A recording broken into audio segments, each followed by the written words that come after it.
Masih ingat perjanjian batu tulis, reaksi Prabowo saat dikhianati Megawati.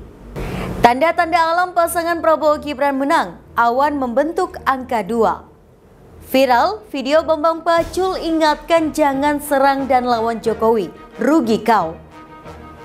Jokowi bela Prabowo Gibran, pertanyakan fungsi saksi 1 dan 2 di TPS jika ada kecurangan.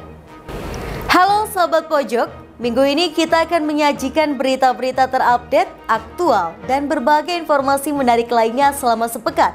Bersama saya Putri Anju di program Resum Pojok Negeri Media.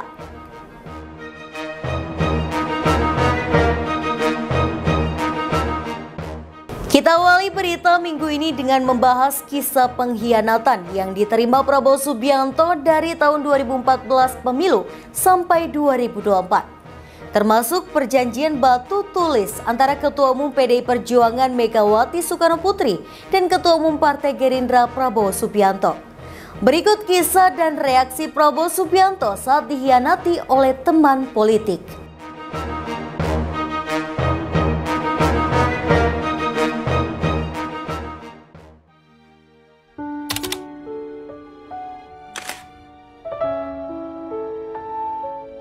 Gak ada menurut saya, kalau ada perjanjian pasti kami komitmen dong.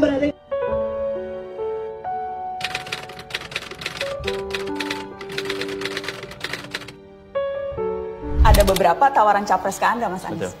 Saya tidak ingin menjadi bagian dari orang-orang yang mengkhianati Pak Prabowo. Mengkhianati Pak Prabowo. Pencalonan Partai Nasdem terhadap Saudara Anies Baswedan.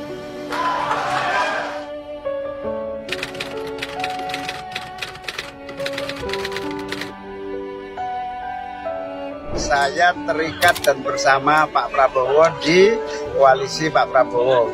Ya kalau memang Pak Prabowo sudah mantap, ya kita tentu siap aja untuk mendukung beliau.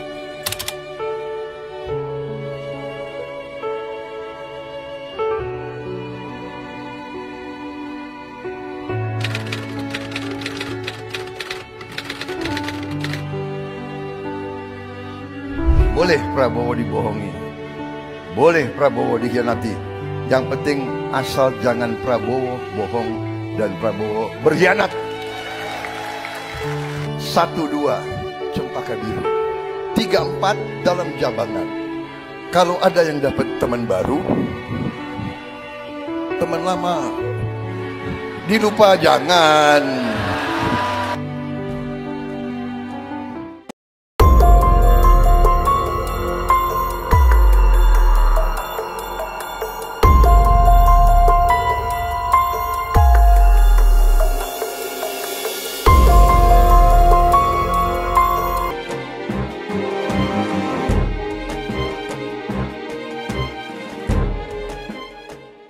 Prabowo Subianto kerap kali dikhianati rekan-rekan politiknya.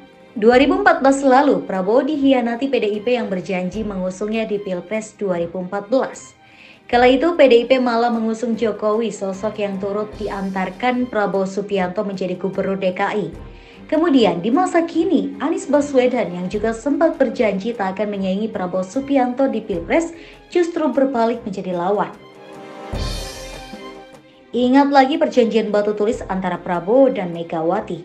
Ketua Dewan Pembina Partai Gerindra Prabowo Subianto mengungkit perjanjian batu tulis 2009 yang dia tekan bersama Ketua Umum PDI Perjuangan Megawati Soekarnoputri. Calon presiden dari Partai Gerindra ini merasa dikhianati karena Partai Banteng itu menetapkan Gubernur DKI Jakarta Joko Widodo sebagai calon presiden, bukan mendukung dia seperti yang tertera pada kesepakatan itu. Perjanjian batu tulis ditandatangani Megawati Soekarnoputri dan Prabowo pada 16 Mei 2009 dengan 7 poin kesepakatan. Prabowo awalnya ingin peran wakil presiden dikuatkan seperti Perdana Menteri. Mega menolak usul itu karena dianggap melawan konstitusi. Prabowo menerima kesepakatan karena diberi janji bakal disokong menjadi presiden pada pemilu 2014 seperti ditulis pada poin ke-7 perjanjian batu tulis. Berikut ini isi perjanjian batu tulis yang dipersoalkan Prabowo itu. Ini isi lengkap perjanjian batu tulis. Kesepakatan bersama PDI Perjuangan dan Partai Gerindra dalam pemilihan umum Presiden dan Wakil Presiden Negara Kesatuan Republik Indonesia 2009 hingga 2014. Megawati Soekarno Putri sebagai calon presiden, Prabowo Subianto sebagai calon wakil presiden. 1.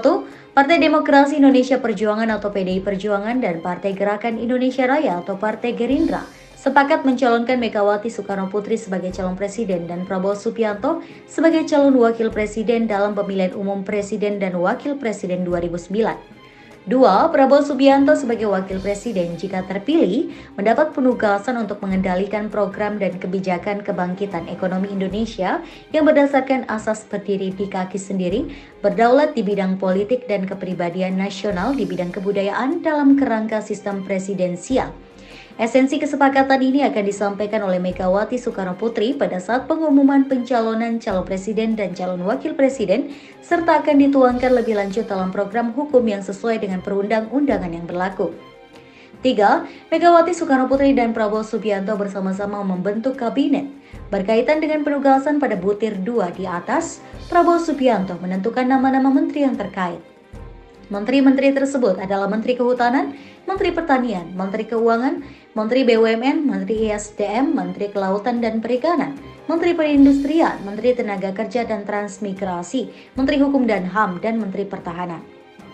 Pemerintah yang terbentuk akan mendukung program kerakyatan PDI Perjuangan dan 8 program aksi Partai Gerindra untuk kemakmuran rakyat.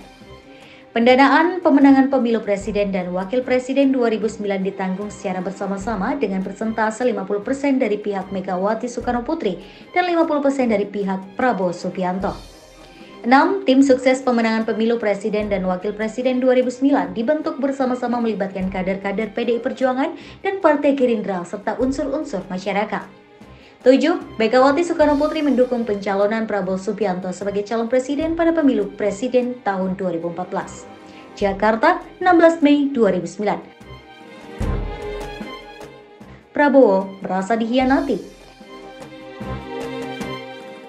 Merasa dikhianati karena Partai Banteng itu menetapkan Gubernur DKI Jakarta Joko Widodo sebagai calon presiden, bukan mendukung dia seperti kesepakatan itu. Nah, kalau Anda di pihak saya, kira-kira kalau Anda manusia dan Anda di pihak saya, kira-kira kecewa atau tidak? Ya Anda menilai saja gitu.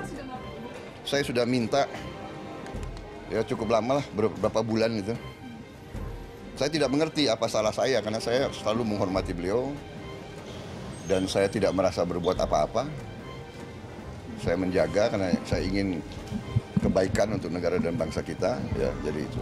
Wakil Ketua Dewan Pembina Partai Gerindra Hasyim Jojo Hadikusumo mengatakan partainya berpegang pada perjanjian batu tulis sampai sekarang. Kami kecewa, waktu itu saya saksikan sendiri penandatanganannya, kata Hasyim. Pertemuan batu tulis dihadiri Hasyim, Fadli John, serta Mukdi Purwopradjono dari kubu Gerindra. Sedangkan dari kandang Banteng ada Puan Maharani, Pramono Anung, dan Cahyo Kumolo. Masih ingat sama tokoh bangsa yang pernah diusung Pak Prabowo? Prabowo usung Jokowi Ahok jadi gubernur DKI. Prabowo usung Ridwan Kamil. Prabowo usung Anies Sandi. Ridwan Kamil jadi gubernur Jawa Barat. Pak Jokowi pernah jadi gubernur DKI dan sekarang presiden Indonesia. Anies Sandi jadi gubernur dan wakil gubernur DKI.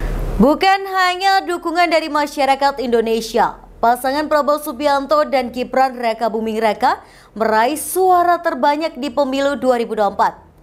Alam pun memberikan sinyal kemenangan pasangan nomor urut 2 tersebut. Viral di media sosial TikTok, video awan berbentuk angka 2. Video fenomena alam itu dikait-kaitkan dengan tanda-tanda kemenangan pasangan Prabowo Subianto. Berikut informasinya.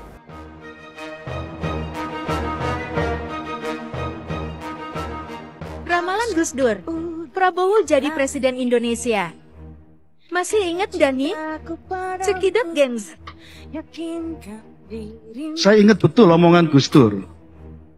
Pak Prabowo, Anda akan jadi presiden nanti di akhir usia Anda yang semakin tua. Ada satu alasan disampaikan oleh Gus Dur. Ketika ditanya, kenapa Prabowo berpotensi jadi presiden? Karena Prabowo punya sifat yang ikhlas. Nah, menurut saya tidak cukup di situ. Kalau orang ikhlas harus ketemu orang baik. Dan Gus Imin orang baik dalam konteks ini. Kalau orang ikhlas ketemu orang yang pragmatis, nggak akan ketemu itu. Kira-kira begitu. Siap. Pokoknya siap.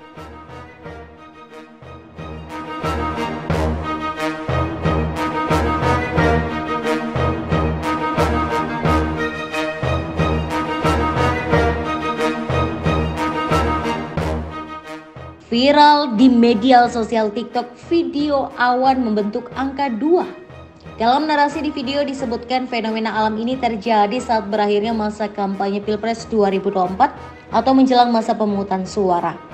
Di video tersebut terlihat ibu-ibu berteriak histeris melihat fenomena alam ini. Diketahui di Pilpres 2024 nomor urut 2 diisi pasangan Prabowo Subianto dan Gibran Rakabuming. Belakangan, pasangan ini hampir dipastikan keluar sebagai pemenang berdasarkan hasil hitung cepat atau quick count. Meski demikian, belum jelas diketahui di mana fenomena ini berlangsung. Apakah video ini nyata atau hoax?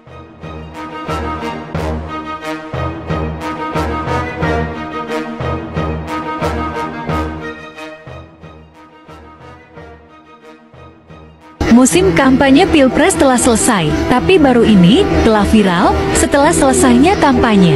Dengan munculnya fenomena alam yang dikaitkan dengan Pilpres. Baru-baru ini muncul fenomena di berbagai daerah yang hampir sama fenomena di atas langit. Awan yang membentuk angka 2. Dan anehnya bukan hanya di satu daerah. Di berbagai daerah pun muncul juga awan yang membentuk angka 2. Yuk kita lihat daerah-daerah yang ada awan membentuk angka 2.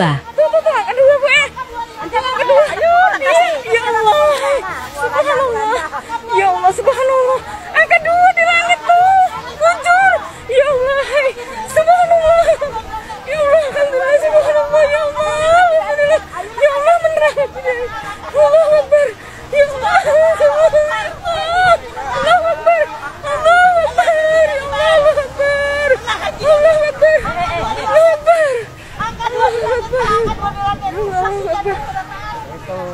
Iya tuh, angka 2 tuh. Tuh. Minta ampun aku lah. Itu. Angka 2 di langit, Pak. Angka 2 di langit. Putar. Subhanallah. Angka 2 itu saksikan. Itu angka 2 tuh itu. Tuh angka 2 itu. Angka 2. Kelihatan tuh. Tuh angka 2, Bu. Angka 2. Ya Allah. Subhanallah. Ya Allah, subhanallah. Angka 2 di langit tuh muncul. Ya Allah, subhanallah. Ya Allah, alhamdulillah, subhanallah. Ya Allah, alhamdulillah. Ya Allah, menerang. Allahu Akbar. Ya Allah, subhanallah. Allahu Akbar. Allahu Akbar. Ya Allahu Akbar. Allahu Akbar. Allahu Akbar.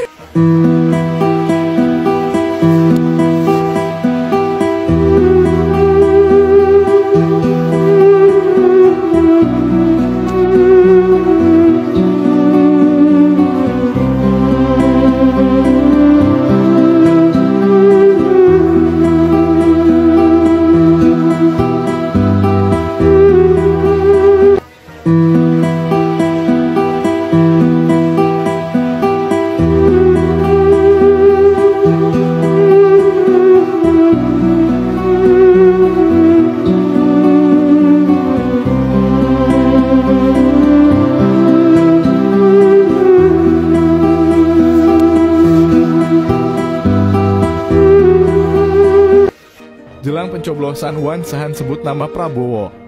Pertanda apakah ini?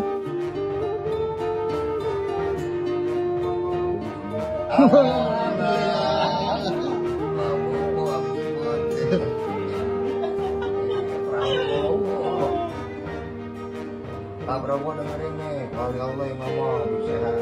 Prabowo jadi.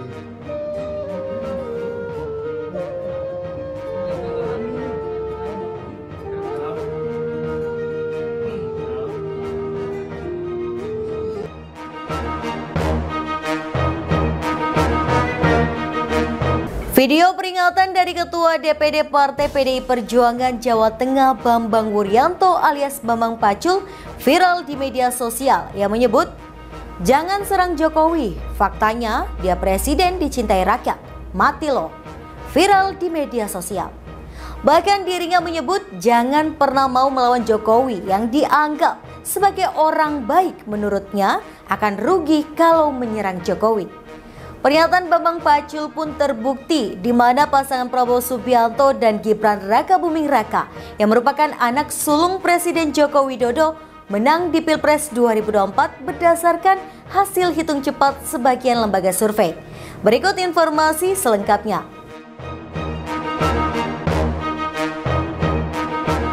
Faktanya dia presiden dicintai rakyat, mati lu. Approval ratingnya hari ini untuk di Pulau Jawa ini 82%. Di Jawa Barat 73, di Jawa Tengah 92 approval ratingnya. Kita mau ngomong apa? Gitu. Jadi orang ini dianggap orang baik loh, Pak. Jangan salah loh. Jangan pernah ngelawan orang baik loh, Pak. Ini rumus dari kakek saya. Jangan lawan orang baik. Yang kedua, jangan lawan orang cantik. Kalah kau, Pak, sama orang itu. Jadi jangan serang Jokowi, rugi kau. Jangan lawan orang baik. Kalah kau, Pak, sama orang itu.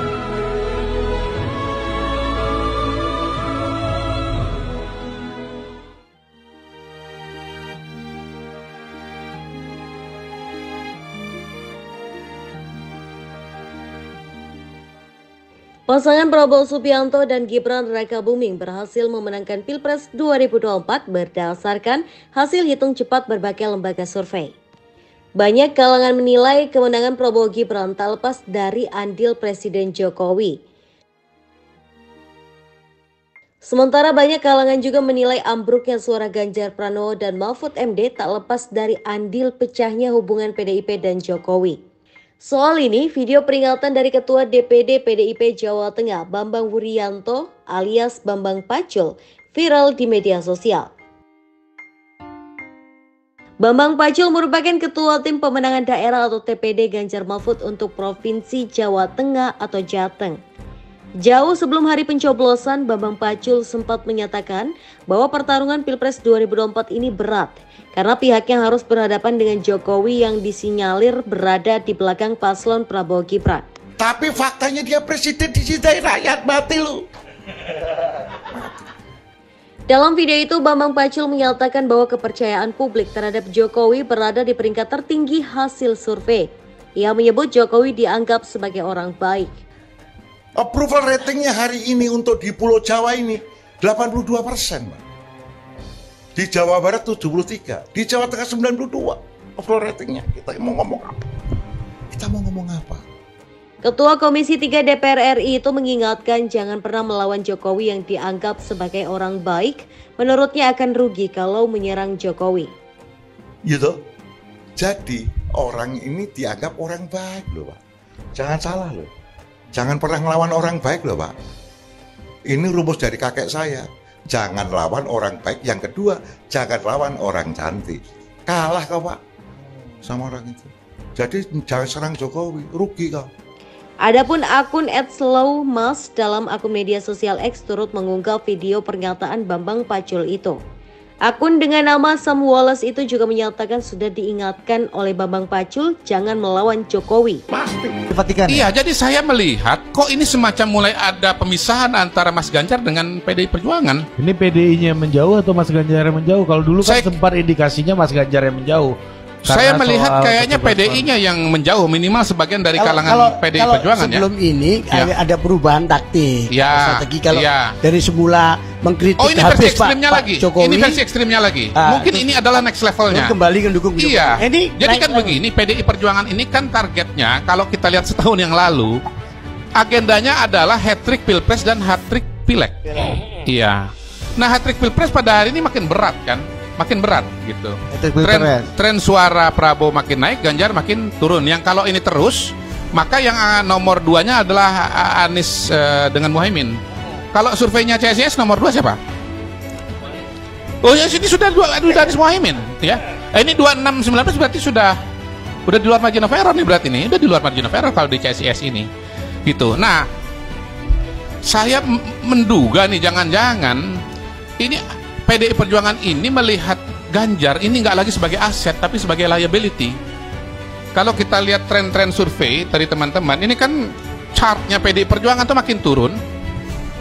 Di beberapa survei sudah crossing dengan chartnya Gerindra yang terus naik. Gitu. Gimana, boleh diulang lagi Mr. Q biar saya rekam langsung nih. Coba. Dengan beberapa peristiwa yang tadi kita lihat ya, iklan PDI Perjuangan sama omongan Rudy Kamri, jangan-jangan PDI Perjuangan semakin melihat Mas Ganjar itu bukan sebagai aset yang bisa menaikkan suara, tetapi sebagai liability yang justru akan menurunkan suara. Presiden Joko Widodo angkat bicara soal gonjang-ganjing permasalahan pemilu 2024. Di mana pasangan capres nomor urut 1 dan nomor urut 3 terus mempermasalahkan adanya dugaan kecurangan di pemilu 2024. Presiden Joko Widodo meminta masyarakat untuk menunggu hasil perhitungan resmi dari Komisi Pemilihan Umum. Apabila ada ditemukan kecurangan, bawa buktinya ke Bawaslu hingga ke Mahkamah Konstitusi. Berikut informasi selengkapnya. Ya, mengenai kecurangan, caleg itu ada saksi di TPS, partai ada saksi di TPS, capres, cawapres, kandidat ada saksi di TPS ada Bawaslu, aparat juga ada di sana, terbuka untuk diambil gambarnya. Saya kira pengawasan yang berlapis-lapis seperti ini akan menghilangkan adanya kecurangan. Tapi kalau memang ada betul, ada mekanisme untuk ke Bawaslu, mekanisme nanti persidangan di MK, saya kira sudah diatur semuanya kok. Jadi janganlah teriak-teriak curang. Ada bukti langsung bawa ke Bawaslu, ada bukti bawa ke MK.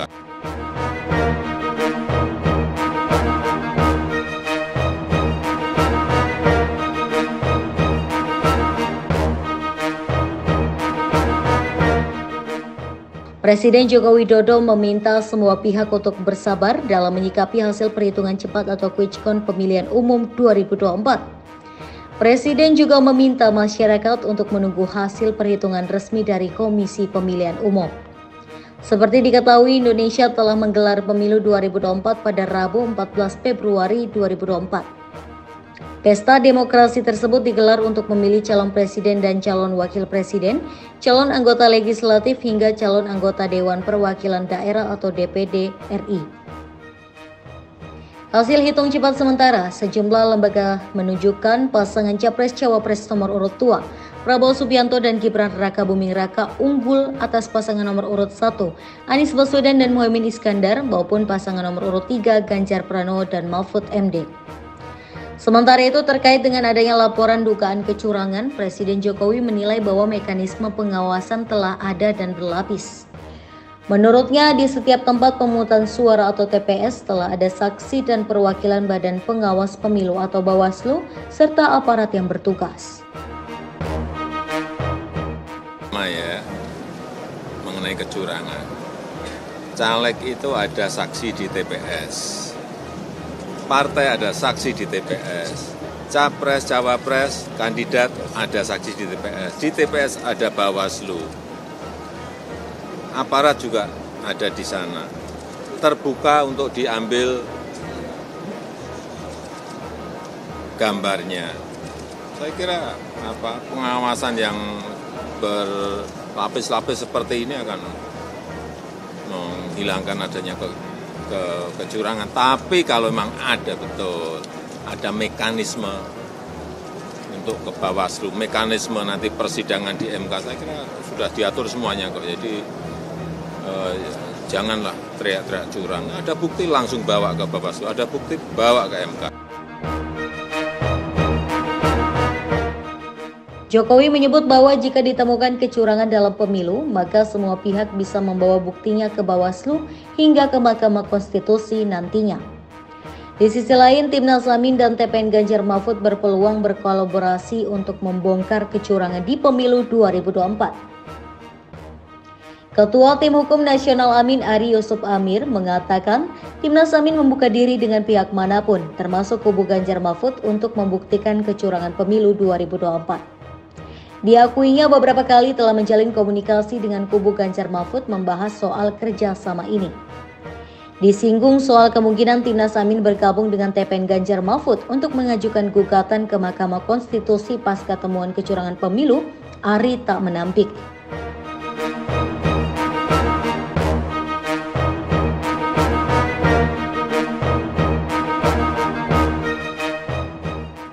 Kami dari Tim Hukum Nasional Amin, 1 hari sebelum pencoblosan kami sudah menerima laporan-laporan, kami bersiaga 24 jam di posko. Sampai saat ini pun kawan-kawan di Tim Hukum Amin Nasional masih menerima semua laporan-laporan tersebut. Kami juga memiliki Tim Hukum Nasional di daerah di 34 provinsi, semuanya sampai sekarang masih menerima banyak sekali laporan-laporan tersebut. Tadi apa yang dijelaskan oleh Pak Amin itu salah satu pengelompokan yang kami sudah temukan sebagai bentuk kecurangannya. Kami sebut di situ sebagai penggelembungan suara melalui sistem IT KPU. Ini penggelembungan suara ini dilakukan secara masif. Tadi sampel itu hanya di beberapa tempat yang diinikan. Sedangkan kami sudah memverifikasi ribuan laporan TPS yang kita cek langsung C1-nya yang menurut versi kita. Karena kami juga punya kawan-kawan di daerah yang bisa memfoto langsung C1 hasil. Kami cek di KPU berbeda. Sekretaris TPN Ganjar Mahfud Hasto Kristianto mengatakan dalam rapat evaluasi, setiap ketua umum partai pengusung pasangan Capres-Cawapres nomor urut 3 Ganjar Pranowo dan Mahfud MD menyampaikan arahan. Dan dari situ kemudian dikerucutkan dalam beberapa hal. Pertama, Pilpres tidak ditentukan oleh hasil quick-count, tetapi melalui suatu proses rekapitulasi secara berjenjang. Poin kedua, banyaknya temuan yang disampaikan para aktivis dan pejuang demokrasi mengenai kecenderungan terjadinya rekayasa pemilu, terutama yang dilakukan secara sistematis dari hulu ke hilir.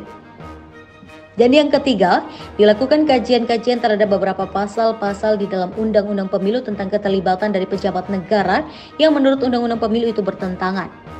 Mari kita nantikan aksi nyata keduanya untuk membongkar dugaan kecurangan yang selalu diteriakan oleh kedua belah pihak.